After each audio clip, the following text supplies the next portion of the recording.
What was life like during the brutal Middle Passage? Imagine being torn from your home, forced onto a crowded ship, and facing a journey that could last weeks or even months.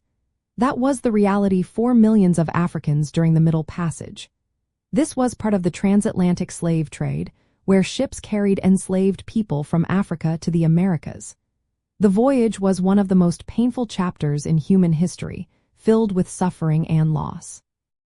Enslaved Africans were captured through raids, wars, or kidnapping, often under pressure from European traders. They were marched to coastal forts and kept in cramped, dirty conditions until they were loaded onto ships.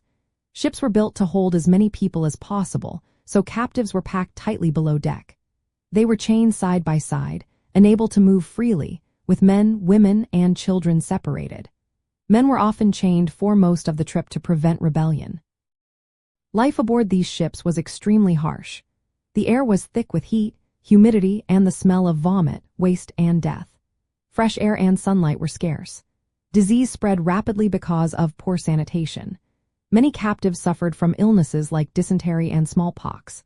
Food and water were limited and often spoiled, leading to malnutrition and dehydration. Some people became so weak they refused to eat or drink, and some chose to starve themselves or take their own lives. The crew used violence to control the captives. They chained people, used guns, and inflicted physical and sexual abuse. Women and children were especially vulnerable to assault. Punishments for resistance were brutal and often deadly. Despite this, some Africans tried to resist by organizing revolts or maintaining their cultural practices. They kept their languages, songs, and traditions alive, which later influenced Black American culture. The death rate during the Middle Passage was very high. Between 13 and 19% of those on board died from disease, malnutrition, dehydration, or violence. Many more died during the capture, the march to the coast, or shortly after arriving in the Americas. The voyage could take from 3 weeks to several months, depending on weather, route, and stops. Ships leaving from West Africa could reach the Americas in as little as 3 weeks, but most journeys lasted longer. Despite the cruelty, some captives survived through resilience and hope. Some organized small revolts, though these were rare. Many held onto their cultural roots, singing songs and practicing traditions that would influence future generations.